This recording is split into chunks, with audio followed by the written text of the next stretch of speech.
Welcome to মামুনি রান্নাঘর। আজকে আমি বানাবো ঝোল চিকেন। প্রথমে চিকেন পরিষ্কার করে নিয়ে মশলা দিয়ে মেখে রেখে দেবো 1 ঘন্টার জন্য।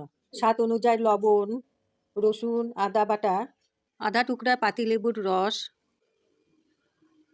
হলুদ, শুকনা লঙ্কা পাউডার, গোলমরিচের পাউডার, জিরা পাউডার, চিকেন মশলা পরিমাণ মতন, দই, সরষার তেল দিয়ে মেখে রেখে দেবো 1 ঘন্টার জন্য।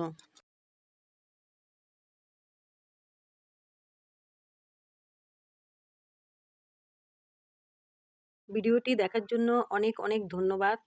ভিডিওটি যদি ভালো লেগে থাকে তাহলে পরে একটি লাইক, সাবস্ক্রাইব করে দিবেন।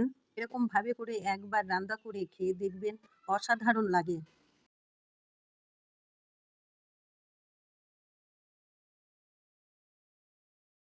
কড়াইটা আমি আগে চুলার উপরে বসিয়ে রেখে দিচ্ছিলাম গরম হওয়ার জন্য। তার মধ্যে সরষের তেল, গোটা গরম মশলা, তেজপাতা, পেঁয়াজ কুচি, 5-6টা কাঁচা লঙ্কা দিয়ে তেলের সাথে ভালোভাবে করে ভেজে নিব যতক্ষণ পর্যন্ত ব্রাউন কালার না আসে। মেখে রাখা চিকেনগুলো আমি দিয়ে দিব।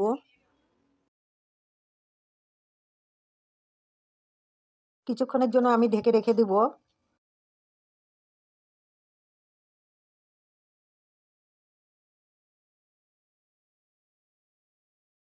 অল্প অল্প জল দিয়ে আমি 3 বার কষিয়ে নিব।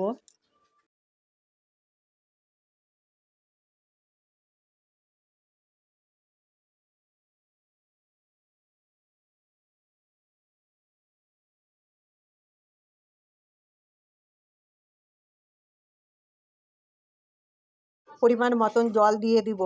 জল দিয়ে আমি ঢেকে রেখে দেবো কিছুক্ষণের জন্য। 5-6টা এলাচ, গোটা ধনিয়া আমি ভেজে নিব। ভেজে নিয়ে পিষে নিব। মাংসের কালারটা কত সুন্দর হয়ে এসেছে আপনারা দেখতে পাচ্ছেন। মাংসটাও সিদ্ধ হয়ে গেছে। এখন আমি পিষে রাখা মশলাগুলো আমি দিয়ে দিব। গ্যাসটা বন্ধ করে দিয়ে আমি কিছুক্ষণের জন্য ঢেকে রেখে দিব।